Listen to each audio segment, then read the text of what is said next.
If you live in a van or a motorhome and you have an on-demand hot water heater, you know the pain of wasting all of that precious water waiting on the hot water to get to your spigot. In this video, I'm going to show you how a quick switch to a 12-volt actuating ball valve will fix that issue and turn your hot water heater into a zero-waste loop. We are using a Furrion brand on-demand hot water heater that runs off of propane, and we have this control unit here, which allows us to control the temperature going to our spigot. Now, the one thing with this, and if you have an on-demand hot water heater, you know this pain point, is when you start the water at the spigot, it takes a good 30 to 45 seconds for that water to become hot coming out of the spigot, and during that time, you're wasting a lot of water. So, what I did is I decided to add a 12-volt electronic ball valve that runs to this switch. Now, I already had switches in place, so we put it over here, and when I hit this, you can hear the pump come on. You can see the temperature on the gauge start to rise, and what that is doing, it is circulating the water through all of our hot water lines in our system and back to our freshwater tank. Without the recirculator, it takes forever to get hot water out of our shower, which we are wasting probably 1 to 2 gallons just waiting on the hot water to come out.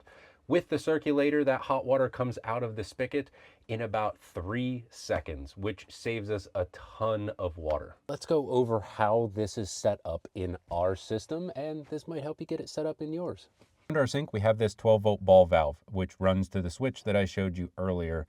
Now, this is pretty far in our hot water line. There's only a little bit of hot water line left that goes to our spigot on our kitchen sink and also our hot water on our shower. So when the hot water runs to this pump, it is filling up pretty much all of the hot water lines in our system. This is our supply line. The hot water is coming from the hot water heater into the 12-volt ball valve, and then this line runs all the way back to the freshwater tank. With this simple loop system with the fresh water coming into the ball valve and then back into the fresh water tank, it is allowing that hot water to circulate through the entire system before we turn on the spigot at the shower or the kitchen sink.